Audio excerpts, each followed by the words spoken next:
What you're about to see has never been seen before. It is the Apex Legends patch notes and our Meet Ash trailer. By the way, this video is sponsored by EA. Just take a look. For decades, Ash has been known across the Outlands as a ruthless killer. Ooh, it's good to be back. By conscience. But a dark secret lurks beneath the surface. Hello, can anyone hear me? Another consciousness hidden away.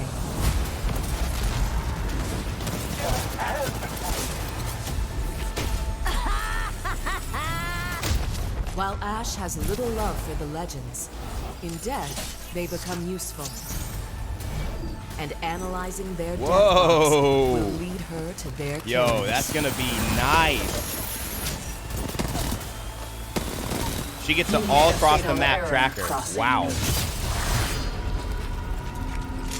That's pretty insane, not gonna lie. Inspired by her old titan, Ash can throw out a paralyzing snare to bind her prey. Good AoE and a good slow. This is kind of like my ability. I love an ability like that. Ooh, that looks really good. While Ash is a fearsome force from any distance, check this, man. Her most terrifying power is the ability to tear through space. I saw this earlier. Itself. Like, it's just a raid portal, an active one-way raid portal. And I will be the last thing you ever see.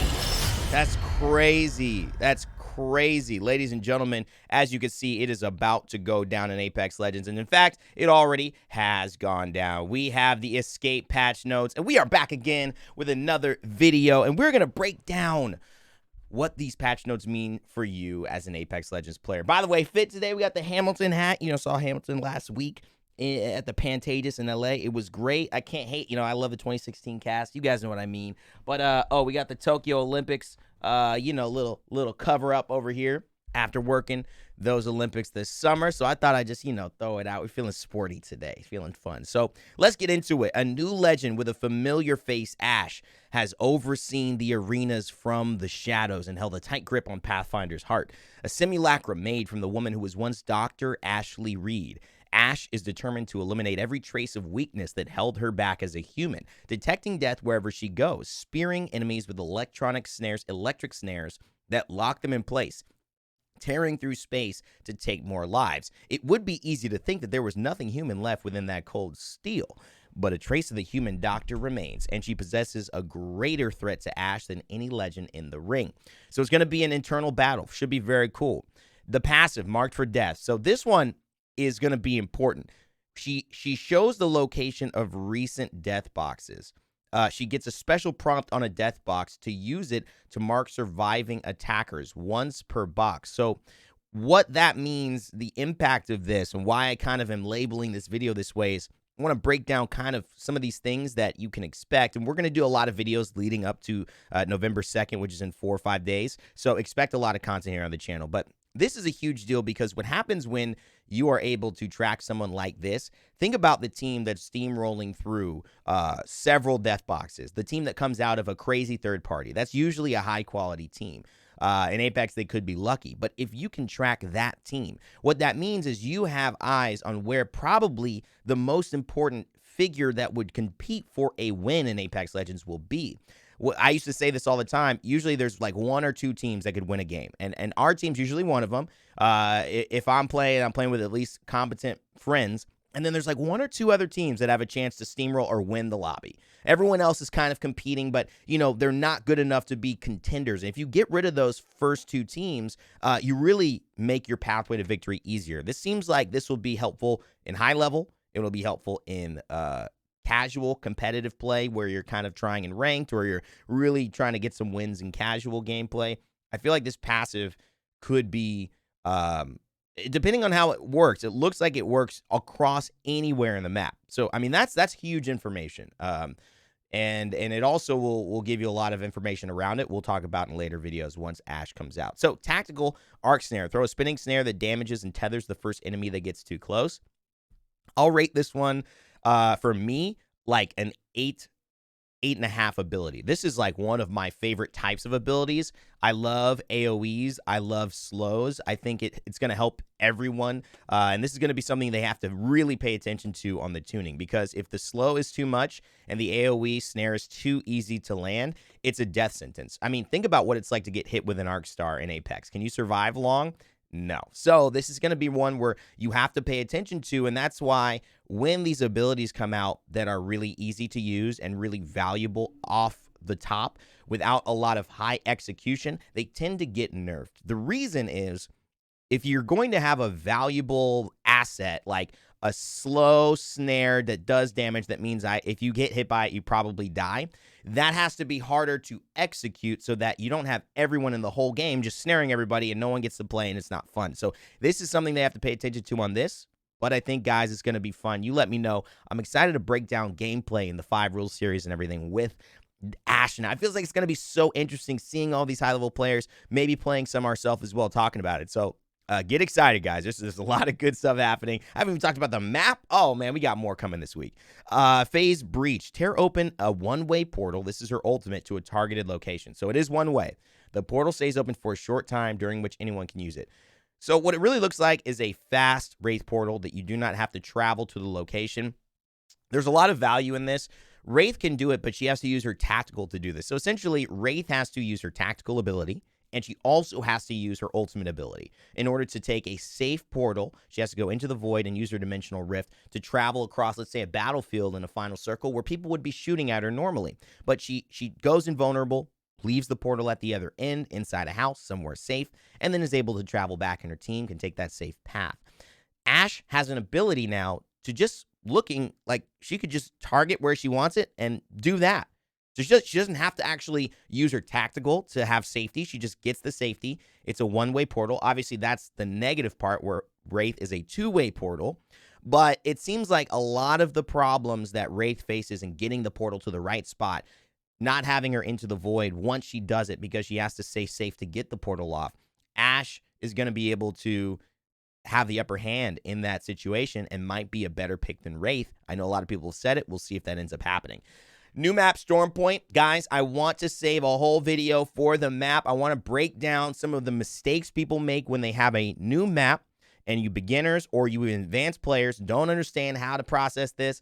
I have been learning every map in this game, and I've done map videos. I've done map walkthroughs.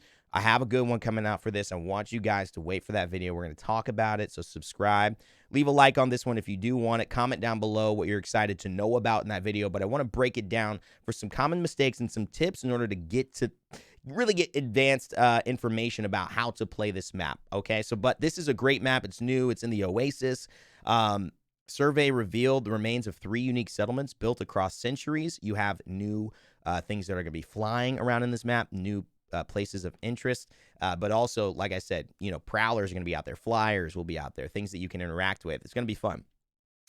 Battle Royale map rotation. So, okay, when the season happens, for the escape update, the map rotation will be back down to 2 maps, Storm Point and World's Edge, with Storm Point being a whole new map. We want to make sure players have plenty of time to master the new arena. So World's Edge is mostly there because it's the typical high-level map for Apex Legends.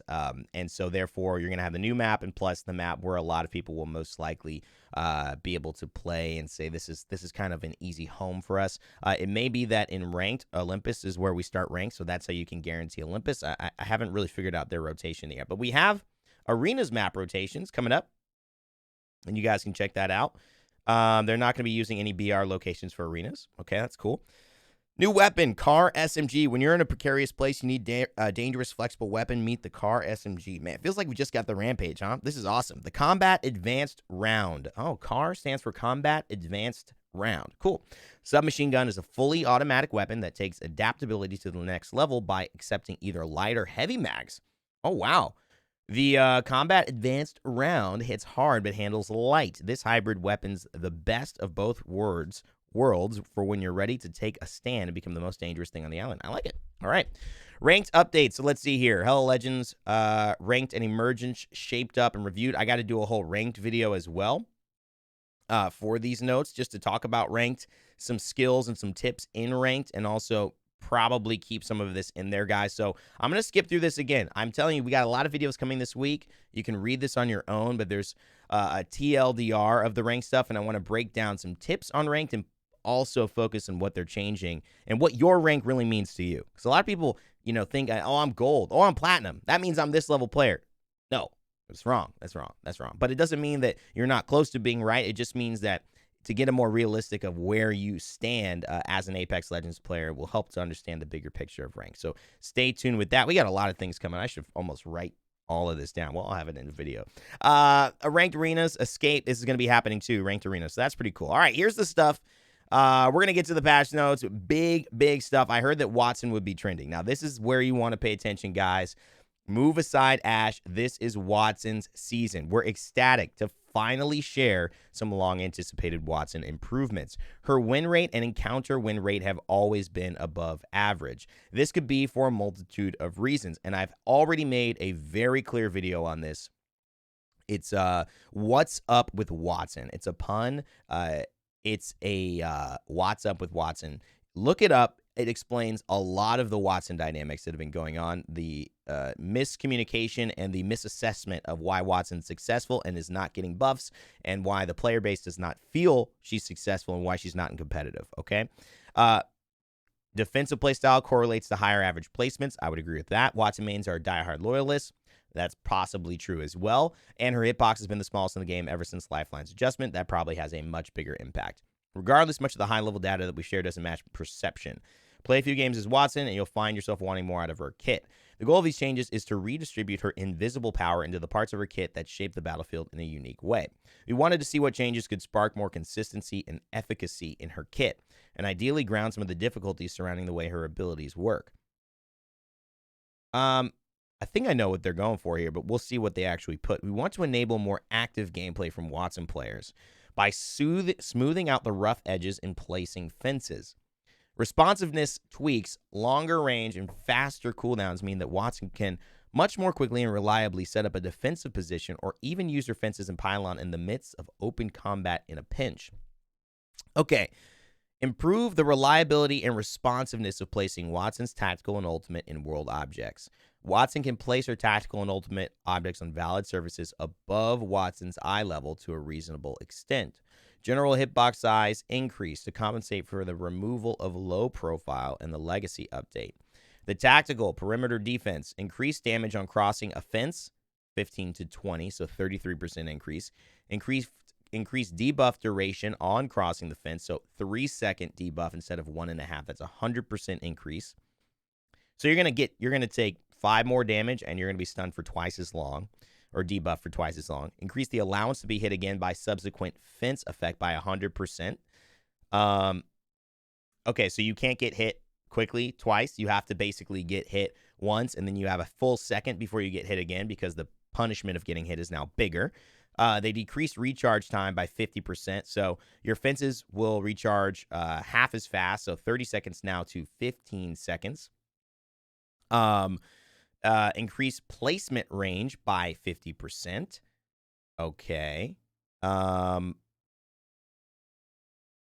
so pretty far. Okay, that's going to be pretty far. So you could already place these decently far. You're going to be able to place them a lot farther. Decrease the delay between fences shutting off and reactivating after an ally passes through them from 1 second to 0.4. So meaning an ally will pass through the fence, and then more than half as fast, 60% faster, it will go back to being a fence. So if someone's following right past an ally, they'll be most likely hit now, versus if they were just running straight past when the ally did, they would escape the fence before it could reset and recharge. Are we following here?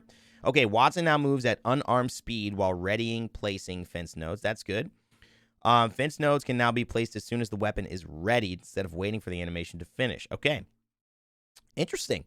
All right, the pylon output has been significantly reworked. Reduce the number of active pylons Wattson can place from 3 to 1. Okay, so she can no longer place 3.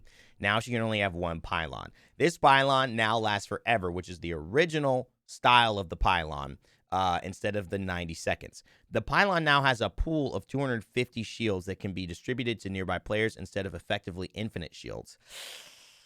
Ew, guys. Oh, that's the best part. All right. Maybe they'll make up for it. Maybe they'll make up for it here. Increase the pylon shield recharge rate by 150% and smooth regenerate. Okay. So essentially, you lose the infinite shields, but you have 250 shields you can split between your teammates, which is 75 each, which is almost no, it's not 75 each. It's more than that. It's almost 90. It's like 85. It's like something like that, 82, 83 each, if you're all just three standing there, that you're able to, it might be 87 or something, I don't know, but that you're able to actually get, and you get it fast. You get it faster. So the idea is you place your pylon, and you're able to get a big burst of almost getting your shield back full much faster than you ever were, and then it runs out. So then you don't get your infinite shielding, which it's an interesting way to tackle that problem. I'm leaving out my judgments, although sad to see the infinite shielding go. But I think they're being very careful about give and take to her so she doesn't become OP. When a pylon is out, it still allows you to zap the grenade. So the pylon still works. You just don't get the shield benefit after the 250. And remember, as a solo Wattson, that's quite good. That's a full Evo shield charge up 2 times. So if you're a solo Wattson, that's a pretty good situation. But again, splitting it with 3, there's still a lot going on there. Taking damage while regenerating shields via the pylon delays continued regeneration by 1 second. Okay. UI on the ground now displays the amount of shields. So you'll get information of how much shields are left on the ground with a UI indicator, which is great. So pinging a friendly pylon will now display the percentage of shields remaining. So you'll know, how much shields you can go. Hey, go over there. My pylon's up. I've got 47 shields. You can ping into teammate. We'll see that. Or you could see that. Pylon ordnance zapping has been moderately reworked. So ordnance is now zapped when the pylon detects it would hit any surface within range and line of sight of the pylon, instead of being zapped as soon as it comes within range.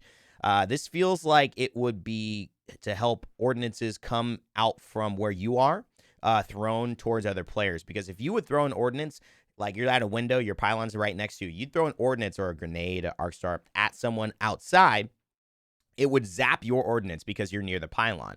So what it seems like they're doing is saying, okay, we're putting in logic so that unless that thing you're throwing is going to hit the area where the pylon is, or line of sight that the pylon has, we're not going to make it zap, which is that's the only reason you would basically ever need your ordnance to be zapped, not your own. So that hopefully that fixes that. That's what I'm reading into it. As part of the changes, current issues where the pylon doesn't reliably zap ordnance, particularly concerning airstrike abilities and ordnance that bounce off surface near the pylon, should now be addressed. Awesome. All right, wow. A lot of Wattson stuff. I got to hear your thoughts, guys. You know how I feel about it so far. I'm reserving full judgment, but you know how I feel. You know how I feel so far, okay? That's just Daddy Rain saying his thing. I'm just saying my thing. Okay, balance changes, weapons, gear. Supply drop rotation. This season, the triple take returns to floor loot, and taking its place is the G7 Scout. Ooh, All right, well, here's what I'll say. Get the G7 Scout in the supply drop as soon as you can. That's been one of the best weapons always in Apex Legends. It's one of the most versatile weapons. I talked about it with Shiv in my 5 rules video with him. So if you haven't seen that, he uses that. It helps for a faster play style. It's great in ranked and high levels because you do get the flexibility while also the long range poke. You have better burst than most sniper rifles. And again, you can have more variety of play styles while covering more opportunities. It's kind of a jack of all trades, but has as much of a punch as any other weapon. So that's why it's really stayed so successfully on top of its game in the weapons category.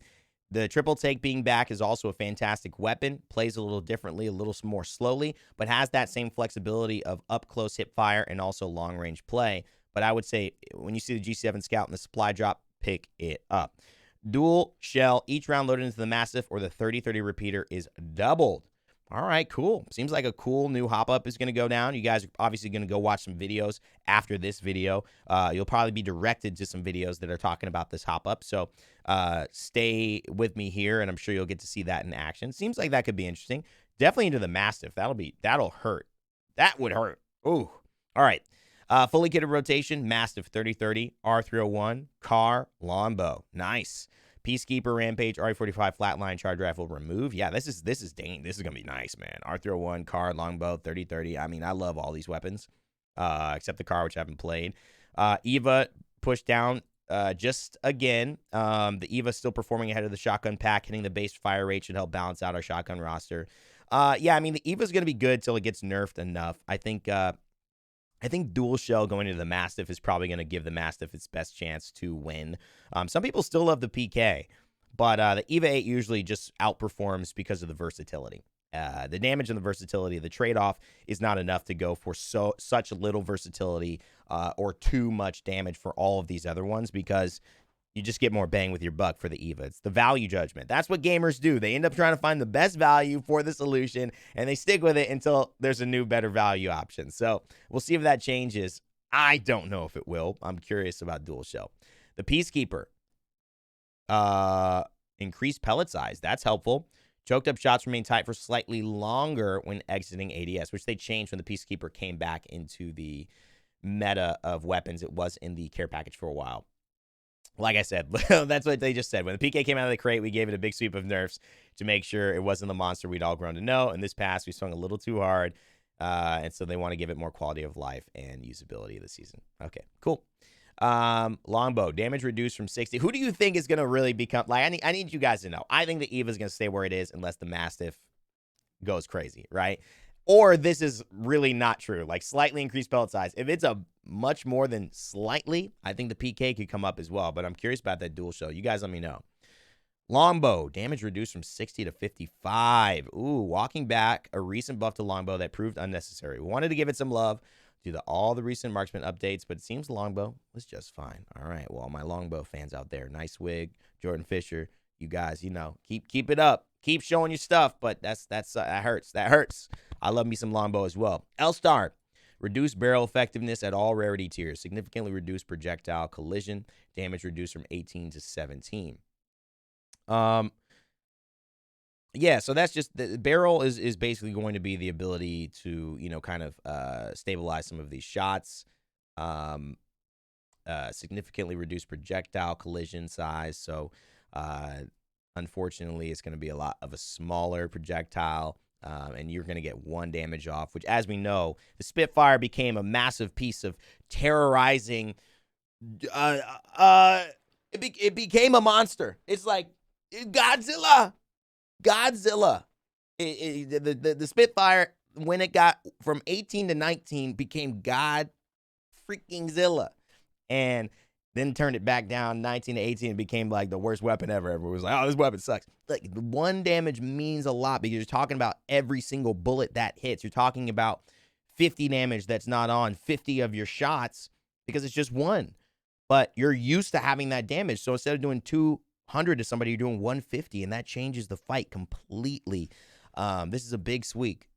It's a big swing and hitting its projectile size and damage. So it's going to be harder to hit and not as valuable. I'm pretty sure L-Star, I think so. We'll see. Oh, G7, 34 to 36. Double. Oh, okay. So if you see the G7, pick it up. This season, that's going to be nice. And also, listen, I don't need the L-Star meta. I don't need it. I like the L-Star. It's a fun weapon, but it's fun because it's not so good. If it's too good, I don't think we need that anymore. So, supply drop weapons. Saw a change, early game rates. So we're going to see more supply drop crates. Cool. Improving the weapons that you get out of crates. So that's good. So you'll definitely get weapons. So 100% late game, you'll get a weapon, which I think is important. You don't want to go late game, go all this trouble to get a crate, and then die because there's nothing there, and it's like a shield battery or something, or like a helmet. You're like, oh, God, I did not need that right now. I wanted a Kraber. Hot zones, increasing the high-tier loot. I like that. I don't even know why that was not happening. Oh, crafting ammo. This is a big change, I think. Instead of the 20, which felt so rough to craft 20 ammo at the same time, especially, guys, you know the feeling. You get light ammo and you have, like, heavy ammo, but you're really using a light weapon and a shotgun eventually, or you really want or you want 2 light ammos. So then you're like, man, I have already enough for my second weapon. I just want more light, but I keep having to get 20 of each. And it's like, it's not worth it. I got time to, I got things to do. I got kids to feed. I got dinner to order on DoorDash. Okay, I got busy things. And then all of a sudden, you die because everyone hears you crafting. Now you get 60. So it's 3 times the value. So even if you only have 1 ammo you need and you're still getting the energy, but maybe you're a shotgun, you don't really need any more shotgun pellets, you can still get 120 for 2 crafts instead of 40 for your light ammo. So that's huge. Evo armor points from crafting increase. These are some good things, guys. Replace the sniper bundle with shotgun. Enemy NPC updates. Prowler health across the game gone from 90 to 114. They'll be in the new map, which we'll talk about. Prowlers on World's Edge and Flyers on Kings Canyon now reward Evo points. Good, 25%. All damage done now rewards progress to your Evo armor. So it's an easy way to now level up your Evo shields. Arenas. We got some updates here. I'm going to save this for if I make an arenas video, which I very well may. I think there's been some conversations about the state of arenas in Apex Legends, so I'm curious to focus on this a little bit more in depth. But if you're a Super Arenas fan, I would check this out. You guys can see this, read this, pause this screen, and let me know in the comment section below. They got some quality of life stuff going on. You'll now see that they're self-reviving in-world game tags. If you see that on your teammates, updated arena map, social awareness badges will be available to unlock as default for all accounts, which I love. That's the Black Lives Matter. That's the Stop Asian Hate. That's the Pride badges. All of those in that dynamic now aren't just badges for login rewards, because that limited people being able to get them because you couldn't always log in. So now they're able to unlock as default. Good job, Respawn. These are all the bug fixes as well, guys. Check those out on your own time. We've done enough today, and as always, never give up, never stop gaming. Let me know in the comment section what you thought, and leave a like or dislike if you've been here this long. Appreciate you, love you. Stay tuned. As always, we got a lot more cooking on the channel. Thanks, EA, for sponsoring.